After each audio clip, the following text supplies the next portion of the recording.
This is Deuteronomy 28 and verse 68. And the Lord shall bring thee into Egypt again with ships, by the way whereof I spake unto thee. Thou shalt see it no more again, and there ye shall be sold unto your enemies for bondmen and bondwomen, and no man shall buy you.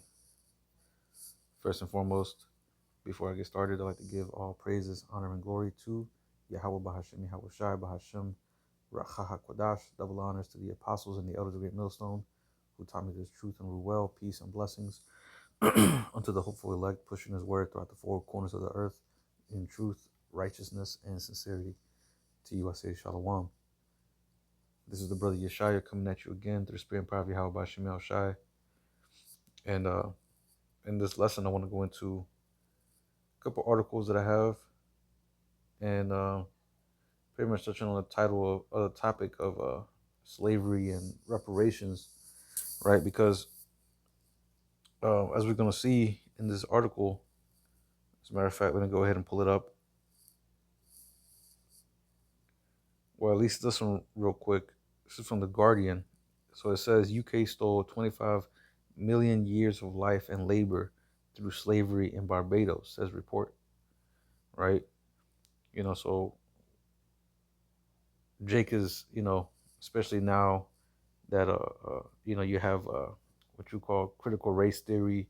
You have a lot of what Esau, deemed as glorious or great achievements on their part, now is being turned into, a topic of pretty much shame upon the history of these nations, talking about America or the UK, right? These Edomites, have done great harm unto our people, the Lord's people, and now we're seeing a lot of this, backlash and this back and forth on whether Jake should get reparations, and but this has been going on for a while, the whole talk of reparations, but um, it's always constantly being brought up, and again, it's being brought up again in this article. It says Jamaican delegation to travel to UK to lodge formal slavery reparations petition with King Charles. And my thing is like, what the hell is Jake doing, man? It's like, you ain't gonna get no, um, I guess you could say no uh, payment for, I guess you could say, the atrocities that were committed upon our people. No form of payment is going to be able to satisfy what these people had done. Right? Now, let me see. Let me go back. Because you have it here, right? It says the UK stole 25 million years of life and labor through slavery in Barbados, says report. Let me see. So it says, let me read a little bit into this. It says Britain stole 25 million years of life and labor through slavery in Barbados, according to research by a team of international experts. The report concludes that Barbados' population of African descent have suffered damages estimated of up to $2 trillion from 200 years of chattel slavery. Right? Now they're throwing out numbers, $2 trillion, which is a lot of money, but that's nowhere near, right, what is required to pay this debt that they have. I guess as far as reparations is concerned, to the people of the Lord, right? $2 trillion ain't gonna cut it, which we understand they're not gonna do it, because if they do that, the whole system will go, bankrupt. So good luck seeing that, Jake. Here it is. These Edomites have all this money to send out to wars, fund different wars, different, research or whatever that they have going on. But when it comes to you tribes, they don't really give a shit. And it's been like this for years. So Jake over here trying to seek reparations and trying to seek, some form of settlement for, what was done to the ancestors. is really pointless. You know, we don't need no reparations from these people. Our reparations is going to come when the Lord Yahushua returns, right, and sets things back in order in the way that it should be run, and that's with the Israelites on top and all the other nations under our subjection, right? And as a matter of fact, because a lot of Jakes have an issue whenever we talk about slavery. They always like to save the white man. Let's get this. Revelation 13 and verse 10. It says, "He that leadeth into captivity shall go into captivity." Right? "He that killeth with the sword must be killed with the sword. Here is the patience and the faith of the saints." Right? So if you lead someone into captivity, you're going to go into captivity. This is just payback. This is justice. Right? Whether they say eye for eye, tooth for tooth, well, that's going to be done unto these nations, and particularly the nation of Esau, Edom, the so-called white people. But you have a lot of Jakes that, whenever we talk about this, they're under they bring up points like, oh, if we do that, we're going to be just like them. And, what I'm saying? We can't, what do they say? Two wrongs don't make a right and all this and that. Nah, but this is the Lord's will. Esau and the heathen will go into slavery. I mean, it's only it's like when you have a debt, right? You take out $100 million. Well, in order to pay that debt back, you're gonna have to pay back $100 million. You're not gonna take pesos. They're not gonna take no, what I'm saying, no other type of currency. Well, the same thing with this.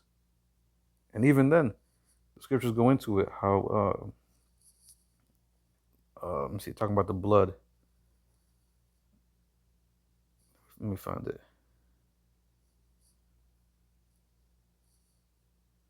Right here, Numbers 35 and 33.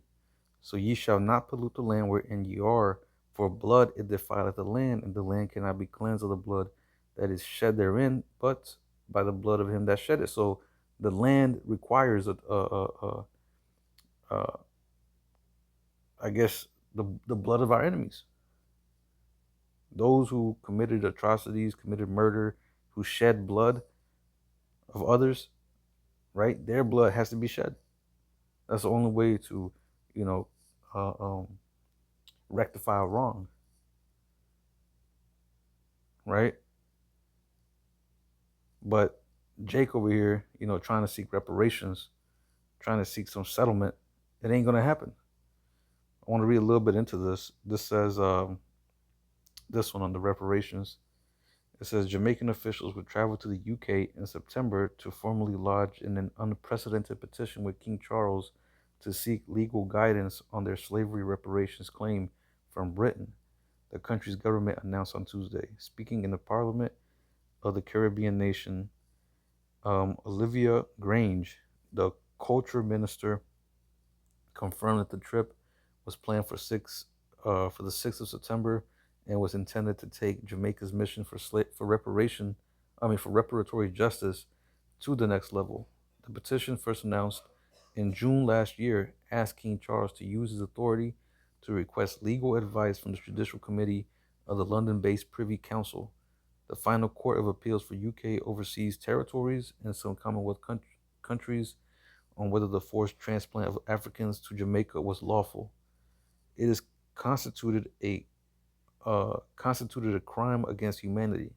If it is constituted a crime against humanity, which it is, but and whether Britain was under obligation or provided restitution to Jamaica, or it says, and whether Britain was under obligation to provide restitution to Jamaica for slavery and its enduring consequences.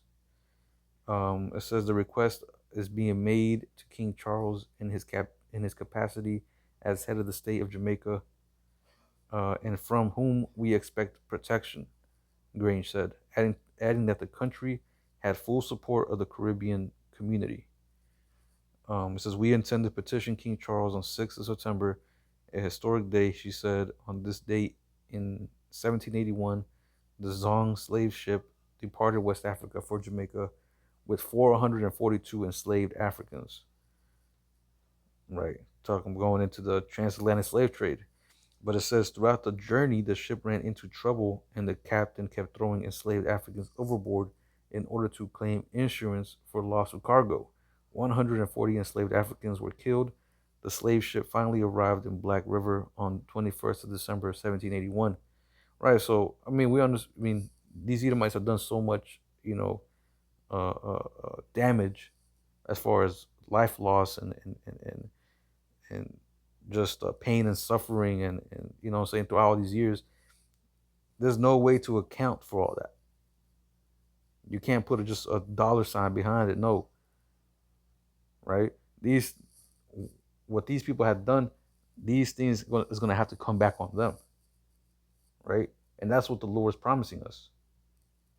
you know and I read in the beginning Deuteronomy 28 and 68, because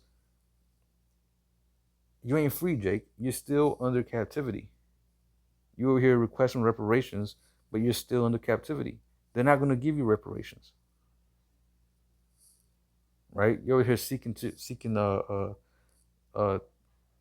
after the enemy to help you out. But the scriptures tell us, how. Let me get it real quick. In Lamentations, and this is Jake, man. Jake constantly tries to, seek after, seek help from the nations and tries to seek favor from the nations. Man, the nations hate you, man. This is Lamentations 4 and 17. As for us, our eyes as yet failed for our vain help. In our watching, we have watched for a nation that could not save us. You see? You going over to UK asking for reparations and, and, emancipation and all these different things, which, the emancipation already happened, but you still ain't free. You're still not free. You still got to wake up in the morning, get to work, pay bills. You got to follow the laws that, Esau has set up. So you ain't free.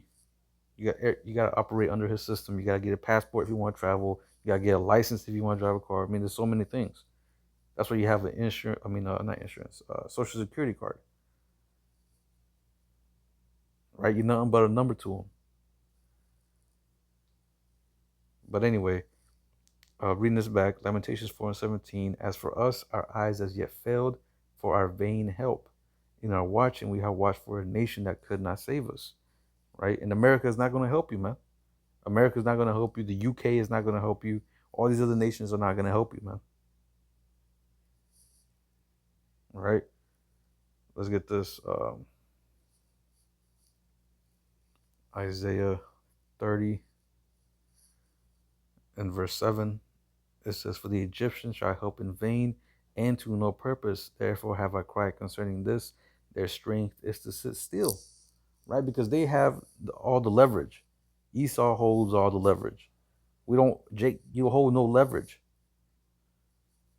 Right? So you can't, work out deals or nothing like that if you have no leverage. Esau is not going to give you, what you're asking for. He's not going to give you no reparations. Whenever they, I think it was like a couple months ago, like in March or something, they had that little meeting. I think it was in the UK as well, or somewhere in NATO, one of the NATO nations. But they were, describing, or I forgot what they were doing, but something along the lines of, they were saying if slavery was a crime to humanity, and recognizing it as an atrocity and all this and that, right? Well, the UK and the US chose not to vote, chose not to say anything about that, because they thought that it undermined their culture, it undermined, uh, uh, the history of the founding of those nations, of those countries. Just showing you that even then they have no sympathy. They do not care, man. They don't give a shit. These people are fed up with years of hearing, the slavery, the movies, they're fed up with it. They don't care if you're still upset about slavery. That's the reason why they tell you just to get over it, right? These nations are not for you, Jay. That's my point. Let's get this. Let's get Lamentations. Lamentations 1:1. It says, "How doth the city sit in solitary, that was full of people? How is she become a widow, she that was great among the nations and princess among the provinces? How is she become tributary?" They're talking about Israel, right? Or it says up top, Zion, which is another name for Israel. Verse 2, "She weepeth sore in the night, and her tears are on her cheeks. Among all her lovers, she hath none to comfort her." Those lovers talking about these other nations, right? It says, "All her friends have dealt treacherously with her. They have become her enemies. Judah is gone into captivity because of affliction and because of great servitude. She dwelleth among the heathen. She findeth no rest. All her protectors overtook her between the straits." You see? And that's all because of the curses. Deuteronomy 28. But these are different signs to tell who our people are, because when you read in Deuteronomy 28, it goes into how this shall be a sign and a wonder, you know, throughout your generations, if we're paraphrasing, right? And this is the condition that we were put in because the Lord put us in there. There's no other way for us to get out of this condition. You ain't gonna get no reparations. I mean, imagine if Jake got reparations. Jake will be be in their kingdom. But that's not how the Lord wants you, you know, to, I guess, so-called get the kingdom, right? The kingdom ain't gonna come until Yahweh returns. Jake over here thinking that they're gonna be able to, you know, create a kingdom within a kingdom. It don't work like that, right? This place has to be uprooted in order for the kingdom of heaven to be established. And even then, the money that Jake gets, right, is gonna go straight to these small hats. You have small hats talking about how, you know, in Jake communities, you know, you circulate $1, it never returns back to you. It'll always end up in either one of the heathens' pockets or the small hats. But these small hats, they spend $1, right? And they can spend it in a J community, and it will always go back to them. It will always go back to the heathen or small hat, right? But let me continue on. Lamentations 1 and verse 4, it says, "The way of Zion do mourn. The ways of Zion do mourn, because none come to the solemn feast.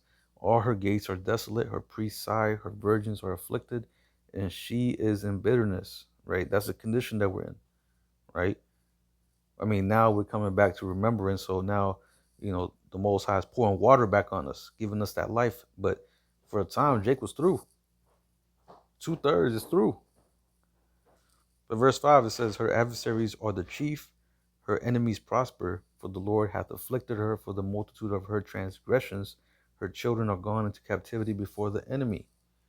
And from the daughter of Zion all her beauty is departed. Her princes are become like harts that find no pasture, and they are gone without strength before the pursuer." But that was pretty much the point, though, right? As a matter of fact, let me read this, verse 7.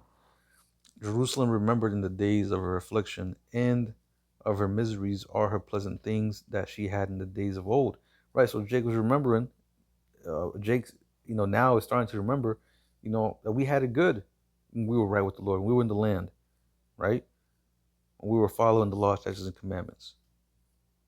But it says, "When her people fell into the hand of the enemy, and none did help her, the adversaries saw her and did mock at her Sabbath."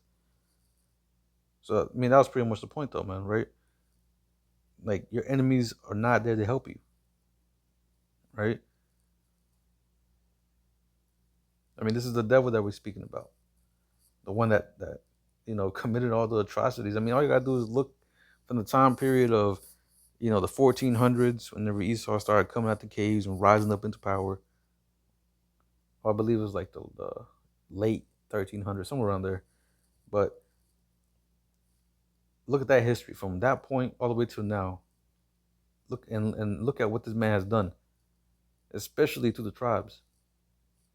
And you really think that you're gonna get some form of reparation, some form of justice for all the shit that this man has done? Come on, man. This is the reason why in the scriptures, when you read about the book, the parable of the rich man and Lazarus, it says that that he was trying to get crumbs from the table, man. And that's Jake. Just Jake is just trying to get some cookie crumbs, from their master's table, man. He ain't gonna give you a whole cookie, man. Jake over here trying to ask for the whole box. You ain't gonna get it. You ain't gonna get the box of cookies. You ain't gonna get no reparations, man. But like I said, our reparations is gonna come in the kingdom when the Most High turns all this, right side up. You know, everything that this man has done is gonna be turned upside down, right? But let's see. Let me get another one. Let's get Isaiah 30 and 1. It says, "Woe to the rebellious children, saith the Lord, that take counsel, but not of me, and that cover with the covering, but not of my spirit, that they may add sin to sin. They walk to go down into Egypt, and have not asked of my mouth, to strengthen themselves in the strength of Pharaoh, and to trust in the shadow of Egypt." So Jake is trying to trust in in the system. Jake is trying to trust in Esau's, I guess, morality, or his his compassion. This man has no compassion. He has no stable morality, man. This man is the basis of men, right? But the point is that you over here trying to seek help from another nation instead of seeking help from the Lord. That's where Jake, fucks up, man. That's where Jake goes off at. Your first instinct should be, going to the Lord, seeking the Lord's counsel, right? Taking heed to the message that the Lord is coming with, and He does that through His prophets, right? Hasn't Jake heard, that America is going to go down? This world is about to pass away. Jake shouldn't be seeking reparations, because all that's going to do is quell that, fire of trying to, achieve something better. But this is just a constant thing. This is just a distraction, really. What's going on with these things? Jake is over here hoping for. It's almost like they're giving Jake another thing to hope for. As far as like the American dream. What I'm saying, continue to believe in the system. And it's just like the continual thing of kicking the can down the road. That's never gonna end, right? Just to continue to keep you distracted and not have you focus on what truly matters. But let's see, verse 3, it says, "Therefore shall the strength of Pharaoh be your shame, and the trust in the shadow of Egypt your confusion." Right? Because when you see all these things that the prophets start talking about start coming to pass, then you're gonna be saying to yourself, "Well, I should have listened. I shouldn't. I should have used my time more wisely. I shouldn't. What I'm saying? I shouldn't have bucked up against the truth." There's a lot of Jake. They just buck up against the truth just because they want, they want to continue in this system. They want to continue in the world and continue to make money, continue to get properties and all this and that. But this is why we say this ain't for everybody. But anyway, I don't want to rant or go off on a tangent too much. Let me get Isaiah 10, right? Because I mentioned how the Lord is going to turn pretty much everything, right side up. This is Isaiah 10 and verse 20. It says, and it shall come to pass in that day that the remnant, this is a different one, Salakia. But let me read this anyway. Isaiah 10 and 20, and it shall come to pass in that day that the remnant of Israel and such as are escaped of the house of Jacob shall no more again stay upon them, or stay upon him that smote them, but shall stay upon the Lord, the Holy One of Israel, in truth.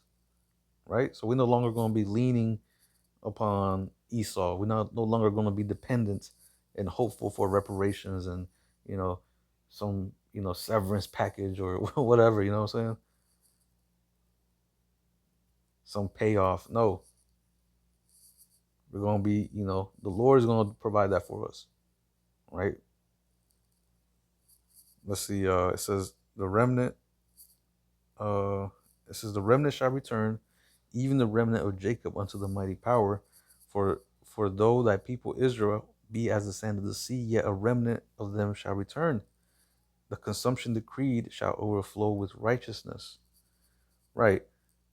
Meaning Israel, out of Israel, only the remnant, only an elect are going to return. And the rest are going to be destroyed. Right. Via the ICBM missiles. But the point being is, through the prophets, we're seeing the elect come up, and the elect, they're not concerned about this whole reparation. They're not concerned with, equal rights and marching and all this nonsense, because we understand, what the Lord's game plan is, right? And He has something, way better in store for us. But all we gotta do is, lock in and do what we gotta do on the side. Because everything you see around you, even these people, these heathen, I should say, they're all soon gonna, bend the knee unto us. First and foremost, Yahweh Ba'ashem Yahweh Shai, and then unto us. Right? Let me get this. Isaiah 14. In verse 1, it says, for the Lord will have mercy on Jacob and will yet choose Israel and set them in their own land, and the stranger shall be joined with them, and they shall cleave to the house of Jacob. And the people shall take them and bring them to their place, and the house of Israel shall possess them in the land of the Lord for servants and handmaids. And they shall take them captives, whose captives they were, and they shall rule over their oppressors. You see? So like that movie Trading Places, everything is going to flip. Right? Those who were once servants are going to be the masters, or the kings or the rulers. And those who, are the kings and rulers now are going to be slaves. But this is the reparation that the Lord is about to give unto us. This is the reparations that we are looking for. Let's see. Let's get this. Another one. Psalm 2. And our reparations is going to be these people. Right? Psalm 2 and 8. Ask of me, and I shall give thee the heathen for thine inheritance. So fuck that, $2 trillion. Because either way, that damn dollar is going to collapse anyway. And who's to say, if they do, let's say they do, approve the reparations, they might give it to you. They might say, oh, you can only get this if you, get the micro CHIP, right? And then they might give it to you and then crash the economy. That's some shit Esau would do, man. But let me finish this out. Psalms 2 and 8. Ask of me, and I shall give thee the heathen for thine inheritance, and the uttermost parts of the earth for thy possession. Right? So the heathen are going to be our inheritance, because we're going to be joint heirs with Yahushua. Right? So we're going to have these heathen as our possession. And then their seed, their children are going to be it's going to be a continual thing. Right? They're going to be our possession, and then, like an inheritance, our children are going to inherit, them as a possession, right? But that's the reparations that we're waiting for. But that's only going to, that's only going to happen when the Lord returns. And that's in Zephaniah 3, In verse 8, the Lord told us to wait for him, right? It says, therefore, wait ye upon me, saith the Lord, until the day that I rise up to the prey. For my determination is to gather the nations, that I may assemble the kingdoms, to pour upon them mine indignation, even all my fierce anger, for all the earth shall be devoured with the fire of my jealousy. And that's going to be, the closing curtains of America. When the Lord Yahweh Shai returns and brings that wrath and judgment, that's going to pretty much reset this earth, the natural order, the order of things, right? And then, all power, dominion, and everything is going to be given unto Yahweh Shai first and foremost. But like I said, we're going to be joint heirs, so we're going to, partake in that. But let's see. Let me close it off with this last one. Zephaniah 3:17. I'll start at 17. It says, the Lord thy power in the midst of thee is mighty. He will save. He will rejoice over thee with joy. He will rest in his love. He will joy over thee with singing. I will gather them that are sorrowful for the solemn assembly, who are of thee, to whom the reproach of it was a burden. Behold, all that time I will undo all that afflict thee. Right? So the Lord is going to be doing all this. Right? That's why Zephaniah 3:8 says, therefore wait ye upon me till I rise up to the prey. Right? So we gotta wait on the Lord.